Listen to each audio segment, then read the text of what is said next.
Welcome to Tea Time with Talent Acquisition, the podcast aimed at fostering knowledge and sharing stories within the vibrant talent acquisition community. I'm your host, Eden, and for the next hour or so, I'm going to be joined by an experienced talent acquisition specialist who previously led full cycle international recruitment, scaling a data visualization organization from 50 to over 100 in less than a year. Now he's part of a growing solar technology platform, taking all of his learns and applying it to the new industry. I personally love his down-to-earth approach, and I'm thrilled to have him involved in this podcast. So when you're ready, grab your favorite tea or coffee if you prefer, and join me in welcoming today's guest, talent acquisition partner from the team at PVcase, Benas. So thanks for joining us. Thanks so much, Eden. It's good to be here. Nice. Well, look, what I want to do is, especially, and I'm going to have to tell everyone on this one because you just said it a second ago, it's your first podcast. We're going to ease you in quite nicely to this one. So I want to start off with the same question everyone gets in each series that we run. So you're the first in this series. So welcome to season 3 as well. So you're going to be the first person to answer this question. So what is the biggest struggle you believe talent acquisition teams are going to face in 2024? I think it's going to be more of the same. It's just finding the quality people that fall within like salary expectations, are in the right location, and like filling those hard to fill roles. So this can go from engineering to high level leadership to just about anything. So I think like from my perspective, this has been the main challenge for the past few years, and I think it overall will remain so. So getting the quality led leads into the top of the funnel, filtering them through that are really aligning with what the company's looking for. Yeah, exactly. Because I think even especially looking at where my current company is now, like going from that startup to a scale up situation, you're starting to get those roles where hiring managers will need like people with like 7-8 years of experience in B2B SaaS previously, fluent in English. If they speak French and German, by the way, even better, So you start looking at these requirements and you're The like, really niche ones. yeah. So, and I'm starting to see that, these roles, at first it was like every now and again, and now it's like almost every second role that we almost get a requisition for. So, yeah, it's getting tougher. Requirements are getting definitely up there, and it's going to be an exciting year to get over that. Yeah, actually, to be fair, tomorrow, so not when this is going live, but tomorrow, as in January, when we're recording, I'm posting the 2024 predictions from my own perception. And actually, what you've just shared there, sorry, it's pretty much what I expect, especially the first 6 months of this year as well. Unless you're working for a large corporate company, have multiple hires in the same thing, I think candidates need to be mindful and talent teams need to be mindful that it's going to be very unique requirements. And, we're going to be splitting hairs with some candidates. Skills are going to match technical and soft skills. So then we're going to be looking for what's the difference between them at that point. I'm going to ask you at the end of the year how it went and see how it goes. But the focus we're going to talk about today is quite an interesting topic. So artificial intelligence within recruitment, but you've got a different take on it, right? So, I mean, anyone who's clicked this is going to see the title. They're going to see kind of what the take is. But what's your personal take on AI within our field? Yeah. So first and foremost, I'd like to start off saying that I'm not some tinfoil hat wearing Luddite. I acknowledge that there are many use cases and success stories where implementing AI and overall, it's done great stuff. It's brought great value to teams and everything. My point is more that AI still has lots of drawbacks, lots of unexplored potential issues, and just, generally there's a lot to take into consideration before it can be used the way that the vision goes. Because now I see like a lot of narratives saying like this is the silver bullet, this is gonna fix X, Y, and Z. And then you try to test out those tools that are there and supposed to do that X, Y, Z, and you see that they still cover like maybe 20-30% of what a human recruiter can do. So naturally, like my rationale will be that if you implement tools, you have to be very careful of which ones you choose. There's lots of considerations, and just generally, whilst I do see that AI will probably get there in the future, I still think that we've got a long way to go before it's really there as that partner that we want in our workflows. Next 2-3 years, we've still got a job, right? From your Oh predictions. yeah, Yeah. I'm hoping so. I'm hoping so. I mean, like even without AI, working in tech, um, it's an achievement to have a job in the first place nowadays. But with That's AI, true. yeah, talent acquisition teams are sweating more than they could in some cases, I think. I think it's quite interesting because I put out a podcast not too long ago about how teams should be leaning into AI. And the perspective that the lady Virginia who shared on it, I was sitting there thinking, actually, you know what, that's a really good point. And then we went through the preparation for this together, and I came out thinking, oh my God, I've just had a complete 180. I'm like, actually, what you're sharing is, and so I've taken it upon myself to explore it further, anyways. Um, but I think both conversations are valid and need to be had because I think you're absolutely right. It's not that it's not useful. It's just we need to be mindful of it. So why, from your perspective, that mindfulness, why does it need to happen? Yeah. Okay, so there's a few main themes that I want to cover today, but I guess I'll start off with like the shortest ones, and then we'll work our way over. So my first kind of point is data protection. So especially Okay. in the EU, since GDPR became a thing and made our jobs and lives 10 times harder, um, you know, that's the thing. All teams need to adhere to GDPR. Like you can get away with cutting some corners if you're in a small startup, something really early stage, because no one's really paying attention to that yet. But as organizations grow, then so will the basically like the magnifying glass that you're under. Audits will start and everything like that, and it's so important to position yourself well for when that happens, and better to do it Yeah. sooner rather than later. So many of the tools right now, or AI tools, and even recruitment tools overall, like they are not GDPR compliant. So that naturally, if you have it in your tech stack and then auditors come in, you're not going to enjoy what's going to happen next, I think, in life. So that's one thing that, when choosing out an AI tool, if you've really made that commitment that you want to go for it, just make sure if you have a legal team, even better, they can help you double check it. But yeah, there's one thing you really need to do is just double check that it's compliant with all the Yeah, need to necessary check the laws. validity of this actually doing what it says. If it says we're GDPR compliant, are you? And put it to the test. I think ask the team to show the documentation or to show how are you GDPR compliant. Yep. Exactly. And then there's the second part of it, which is ISO compliance. So this is more relevant for like the larger enterprise companies or startups that have like have products that aim at enterprise level companies. So ISO compliance becomes really important. But yeah, also lots and lots of tools are not ISO compliant. So that's going to cause a lot of issues down the line as well if you bring that on board. So and How, that's if you don't mind me asking, sorry, how does it, how does an AI tool compromise that data? Like, so why is it an issue? yeah. So I'm okay, so I'm not really that much of an expert in going that in depth, but there are a few things that basically, like how our AI is trained. They take data from previous places, and that's how they Mhm. like build their models and algorithms, which is going to be another problematic area I'll talk about later on. But there is the other thing that what was it? AI, it takes on the info that is being processed. So it could be like candidate info in your ATS, it could be candidate data in LinkedIn, stuff like that. And then, if it's not compliant with these laws, then that naturally means that there's the question, okay, where's this data being stored? Who Mm, has access to it?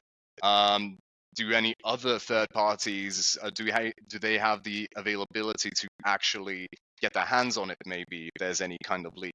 So there's a lot of like data security risks that can be there.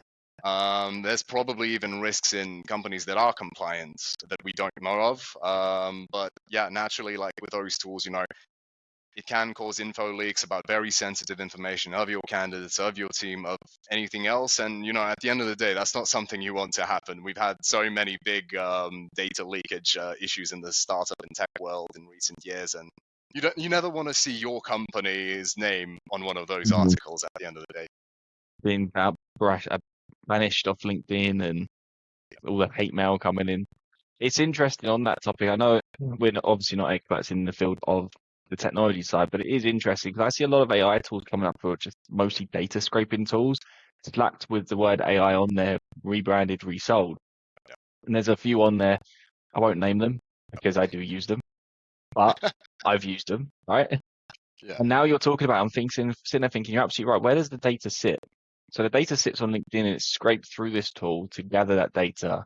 Providing that company doesn't store the data, in theory, GDPR is still relevant because it's stored on LinkedIn. But if they store that data, then that's the issue, right?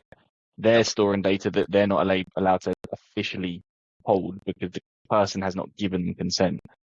It's interesting. Yeah. And that's another thing. Like talking about, you mentioned being kicked off LinkedIn, and like these particular LinkedIn tools. That's another thing. Like we really explored at PVcase. It seemed like a great idea on paper. Then we started looking into it, and then like we realized like pretty much none of these tools is compliant with LinkedIn's policies internally as well. So you need to be either running them when you're not normally online, so like after work hours to do like the sourcing for you. And then there's other kind of issues as well. So it's another thing. I would never want to use a tool that puts my LinkedIn account at risk, Mm. because LinkedIn's our bread and butter. Like it has us hostage. Like we recruiters cannot live without LinkedIn at this point unless you're in some It does very produce niche. a large portion of the market, to be fair. I mean, it has a monopoly. You can't argue against it. We have other tools at our disposal, but none are as effective. You might Yeah, make the odd placements here or there, but the vast majority come from yeah, your network. yeah, On 100%. So like you never want to lose your account at the end of the day. on the tools, by the way, 'cause I have an account manager from LinkedIn. So we actually only spoke about this last week, so it's timing. They have a list of over 100 tools which they're actively trying to block from their platform. Um, Yeah, I don't know what all the tools are. He wouldn't share them. Otherwise, I definitely would put this into the footnotes. But if anyone listening has a recruiter license, you have an account manager, you want to implement a tool, you can ask your account manager. They will check that list and they will tell you it's safe or it's not safe. So there are several tools, especially where they're like high priority, get the hell off our platform. And obviously, if you're caught using that multiple times, then that's where your account can become blocked. do they have like a list of tools that are available to be used on No, LinkedIn and don't breach them? Nah, of course not. no, no, no. They Convenient. don't make they don't make it as easy as that. I did ask for that as well. To be fair, we're it's the same boat as internal or external. You need to look for ways. How can we streamline? How can we be more efficient? Is AI really the answer to it or not? And that was just the discussion I was having with him. But yeah, if anyone's unsure, then the easiest thing is just to approach your account manager and ask. And if they don't know, then you can always message me because our guy comes out in like 24 hours top. So Joe's got a lot more work to do by the sounds of it. So It's, having that, the GDPR, the security breaches, obviously it's a big no-no for any company. We don't want to have that. But you mentioned there's other areas as well. So where else would we be looking into as yeah. potential issues around AI? Yeah, so I think like another thing is of course the whole decision making aspect of it, and like speeding up the hiring process. Because naturally, like some of the biggest arguments for using AI in recruitment is, like it'll chop down the time to write stuff up. It'll chop down the time to like screen candidates. Mm. Like basically some platforms claim to be able to do like all the initial screening for you, and then you can just book yourself interviews. But there's so many like aspects that go into it. So and one thing is, once again, like tying back to what I mentioned, so AI algorithms learn from like historical data, Yeah. and naturally, a lot of the historical data you'll have, it'll have some flaws. So, like for example, it can have inherent biases from previous times. Where, so another thing I forgot to mention is like that, AI tools can sometimes not actually help reduce biases, but yeah. So if it learns from data that contains biases, it will not reduce biases. I think there was like a study in 2018 that saw like a use of some kind of AI tool actually increased biases when compared to a human approach. Based on So historical data that was fed. yeah, exactly. Oh wow. And then so I'm not sure. I didn't check out this study too in depth, so it could be like just a bunch of gas. And I'll be totally open about it. It's 2018, right? Yeah, I think so. But Let me see if I can quickly basically, find it. yeah, no worries. So There's one and from MIT. We'll try. mhm, I'll try and find it after this and see if I can yeah, link to it. yeah, I think so. But case in point, a lot of time has passed since 2018. Let's be fair. So AI has made miles forward since then. Hmm. But still, we've got a lot of research that is still not done on this. So naturally, we don't have any accurate data to base our findings on. So that's one thing why it should be, approached with caution, in that kind of aspect.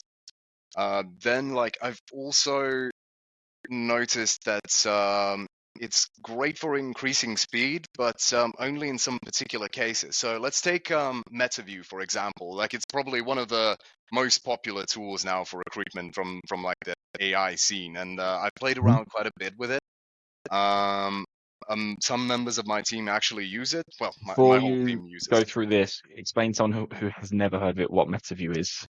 Yeah, okay. So MetaView is basically an AI transcription tool. So it'll integrate with something like Google Meets. So, for example, if you're doing a candidate interview, you finish the interview, it processes for a few minutes and then sends you a full-on transcript of the call. And then you can also ask its AI questions from the interviews, like what was this candidate's personality, for example, and like questions like that, and it will write that stuff up.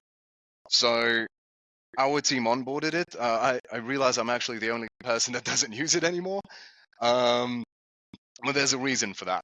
So a fair few people in my team like to stay hands off from typing during interviews because they want to like be fully present in the interview, and it's all good for them. So in their case, yeah, they've not typed anything out. For them, it saves a lot of time, like writing everything up and then handing it over to a hiring manager, inputting it into the ATS and everything. But in my case, I grew up with video games. I type extremely fast. So I have no issues like being present in a call and then, typing at the same time. So for me, using MetaView when I was testing it out was actually slowing me down than actually like giving me that benefit. So naturally, in the use cases such as mine, that will be the drawback. In other cases, yeah, there can be some value to be had.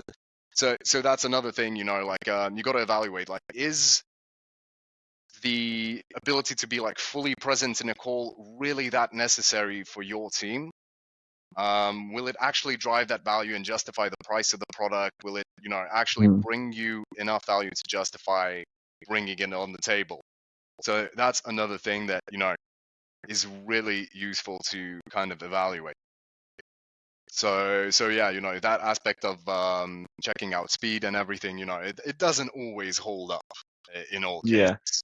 No, I agree. Just to throw my sense into that part as well. I think automating certain tasks, and we're trying to work out what do we need automated. And when you really boil it down, 3 or 4 tasks, because the rest of it for sales, right? And you can't automate the sales process.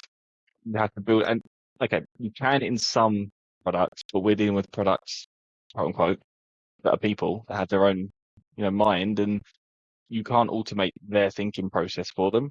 You can only hope that you have the best opportunity, you guide, and you just give them everything that they need to make a decision, and they have to make a decision.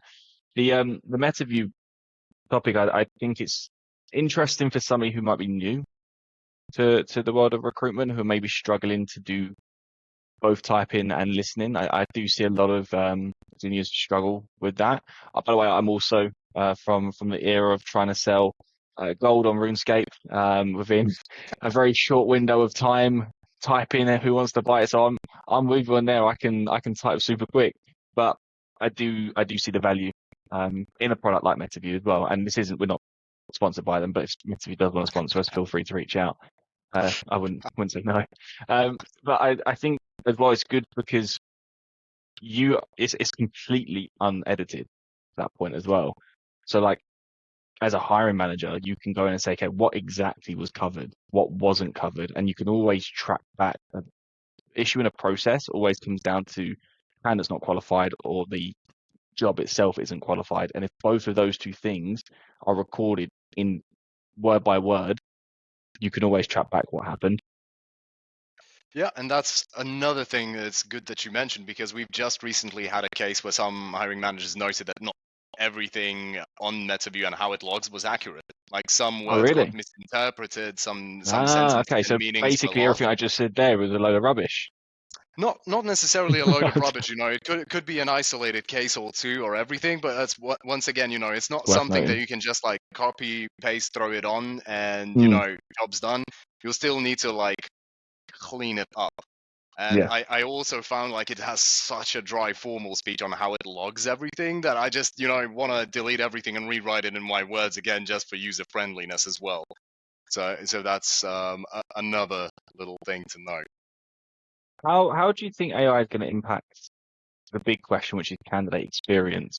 And candidate experience, I think, is rightfully so, by the way, the big topic right now. I think it deserves the limelight and attention because 2023, if it's taught us anything, is the vast majority of companies are terrible running candidate experiences.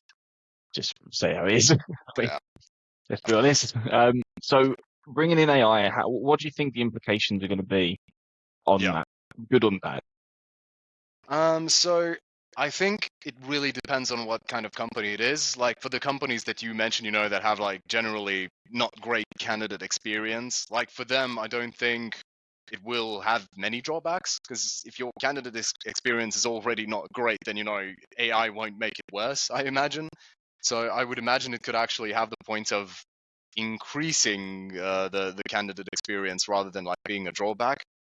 Um, Whereas, for companies that have great candidate experience, what creates great candidate experience at the end of the day is a recruiter that really knows how to do the thing, and the hiring management team that, is also equally as invested into making sure that the hiring process is enjoyable for everyone and such. So I think, for the places that have great candidate experience, I doubt AI will be able to elevate that. Whereas, for the companies that struggle with it, it could definitely have some positive notes. I've literally just read a study before this podcast that like literally happened this year. That candidates were being like interviewed and questioned. Like how do they perceive use of AI in that like hiring process, and I was surprised, Mm. but a lot of people answered positively. My expectation Oh, was that really? yeah, I was very surprised because I anticipated people would be negative about it. It's like What was I'm the being involvement of AI though in that study? Was it just like scheduling? Was it chatbots? Was it I think it was interviewers? I think it was all of them. I think it was a fairly broad questionnaire. Don't quote me on that. But yeah, I think it was covering a pretty broad range of questions. So going from like the initial screening, the CV monitoring, to the like interview arrangements and such. Yeah, But naturally, this is like a questionnaire from people on how they imagine it. So right. how people imagine it on a questionnaire, is not going to necessarily realistically represent how it's going to be in reality. Well, you're hoping that that one company had everything nailed down. AI tools are perfect, the process is perfect. The reality is they might have one tool that's implemented okay, and then the rest of it's just not. I mean, it could be, you never know how it's going to go. I think, some companies will be very great with it. Some companies won't be. Some companies, will see the benefits and some won't. So I think, in a topic such as this, it's very difficult to establish like a singular way that Yeah. applies to every single context. I think we're still a little bit too early for all of that anyways. And that's why I quite like this discussion of do we go AI, do we not go AI, and how does it ultimately look? There's no right or wrong answer in anything. It's about being mindful and cautious of, don't just jump in feet first and not really paying attention. The candidate experience part, do you think that the more adoption of AI is going to lead to a disconnect between Uh, company and candidate? I mean, I would imagine so, to be honest. Because like I think like how our current workflow is set up is a great example. At PVcase, like we use a very like human first approach. So we've got a decent sized TA team of like 11 people, I think, in total, part of which is talent sources and then TA partners. And we have people facing candidates at every single step of the hiring process. So you'll have the sources doing the initial engagement. They'll sometimes even do like a quick phone screening call just to like get the main kind of bits out of the way. Then like the TA partners take over, and we take them up to the point where they tell us yes, they want to join. And we obviously always ask for feedback after a candidate is hired. Like how was the whole process went, and it's absolutely in the top of the greens. Like everyone's really happy on how the communication is handled, how everything is done, and everything. And then I imagine, if we put AI into some of those steps, like there's no guarantee it will, take it downwards. But I do kind of I feel quite confident theorizing, it'll lose a lot of that human factor. And I mean, Yeah. at the end of the day, this is what recruitment is, it's people. It's a very human approach requiring role, because there are so many nuances that AI will never be able to, cover. Like, detecting sarcasm, diving deeper into like candidates' motivations. Actually, whilst we're on this, I just remembered another thing about MetaView. I noticed it logged and reported candidates a lot more positively than I did. And I already consider myself a very positive and lenient judge when it comes to like that, initial screening. So that's Is yet that, another do you kind of think that's thing. because you know the criteria better than, like, for example, you know your hiring manager, you can read a job description, but you know the subtleties that that person does need, that just they're to do with the shape of the team, they're to do with maybe skills that are missing from the team that maybe the job description just it doesn't always say.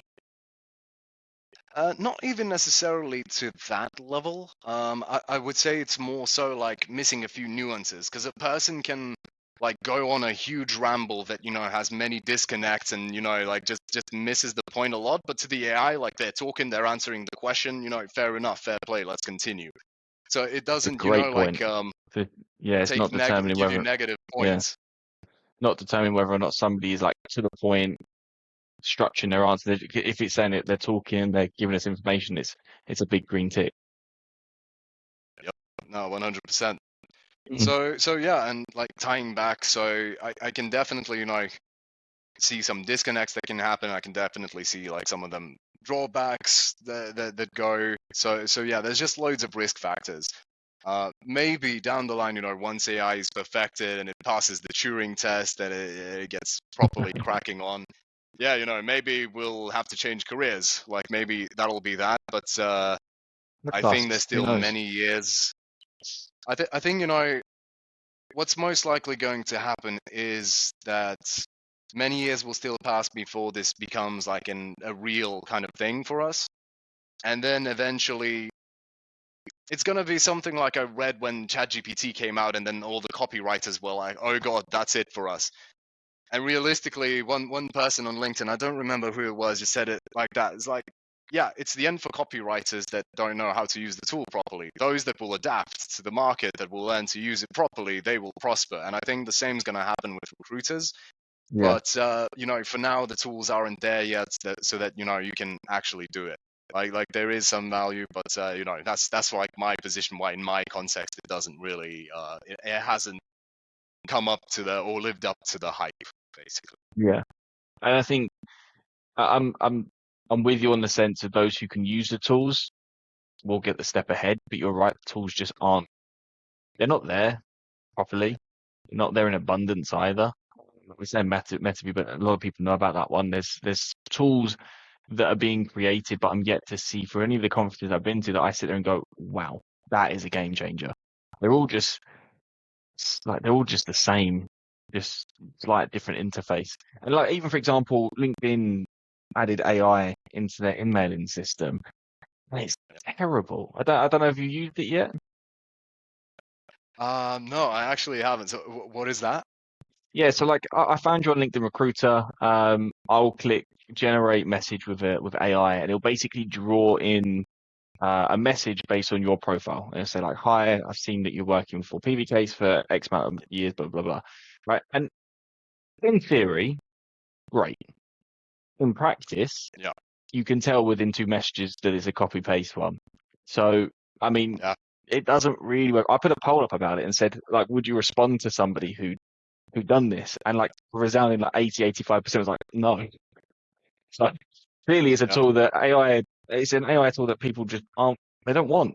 And companies are just trying to throw it down you. It's a lot of bashing LinkedIn a bit now. Sorry.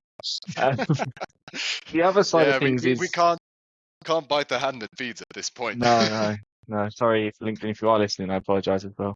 Uh, do you do you have any examples of where? And again, I'm coming back to the fact that you're not a tinfoil wearing recruiter, so you're kind of approaching AI with a level of caution, but not against it. That's kind of the vibe I'm getting from this. Is that it's not all bad, but it's not at the level you're thinking about it yet. Do we need to jump in it like full throttle? Probably not. Do you see any examples where maybe it is going to really drastically benefit us, where you can see things coming through, or maybe areas in our process as recruiters that you can see it really helping? I mean, obviously, so down the line, if we can find like a sourcing tool that is compliant, that actually, manages to like automate the candidate search, or at least, like nail down the best profiles and everything, that could be big. Um, any kind of candidate CV screening tools, once they work out, and we're sure that they're just as good as humans, if not better, you know, that basically, that will bring a lot of value. Just chop down an enormous amount of time, especially when you have those positions that have like 1,000+ applicants. Yeah. Um, and so we'll definitely have those things. I don't think AI will ever really impact like the end of the recruitment funnel. So, like all the negotiations, the offering stage. I sincerely doubt that it could genuinely, like ever replace people on that. Subject to me being proven wrong, of course. You But imagine you get a job offer and like a CTO, and you're negotiating with a chatbot. mate, I would Like, so that would be love to see that. ridiculous. I mean, not even a CTO, like a software engineer in general or a marketer, like that would be mental. If someone's thinking about creating that tool, please stop. Just stop.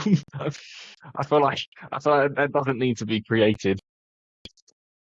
I mean, but if it does, it's going to be terrible for a while, and then, the companies that don't use it will have an advantage versus the companies that do use it. So, as a person that Mm. will hopefully be in a company that doesn't use it, I'll take There any you go. advantage I can get. Take the positives while you can. I mean, that's life. That's the best way to approach it. No, but I think, by the way, with I know I keep kind of coming back to the fact you wear tinfoil hats or don't wear tinfoil hats in this one. Um, I do, I really appreciate your perspective on it. So I find with talent acquisition, we kind of fall into two categories. Those who are scared of saying something out in public, and those who do say stuff in public. And a lot of us fall into, we don't want to say something out in public because we're fearful of being wrong or whatever. And to kind of go against where a large portion of the industry is sitting there saying we should be going down the AI route, and to come and say, whoa, take a step back. Like, I think it is needed.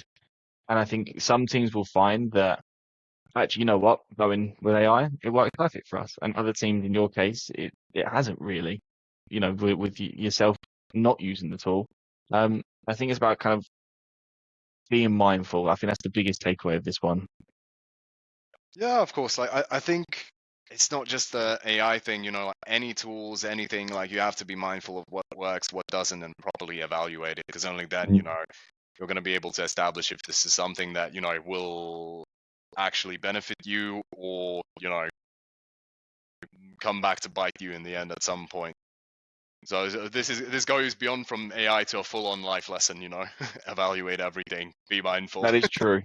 There's actually, to be fair, there's a conversation that's in season one. And I will link to this when we post it. It's a lady from a company called Opca Digital, and she runs the talent team there. And she basically spoke about the validity of tools.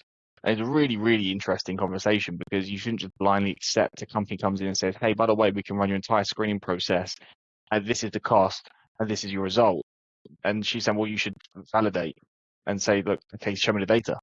If it is what you say it is, I need to see. And you should do that for every service provider. You should do it for every tool, AI, non-AI, recruiter, internal, external. You should always be sitting and say, validate your proposition with data.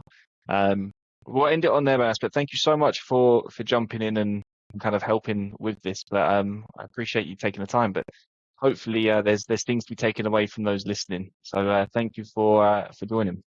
Oh, it was an absolute pleasure. Thank you for bringing me on to the first podcast of my life. It was really enjoyable, man. Hopefully not the last. You've done well. Hopefully. Thank you. I mean, I'll let Thank the you, sir. audience decide that one, right? So if we get the listeners, we'll know you've done well. But I appreciate it. But thank you so much. Cheers, man.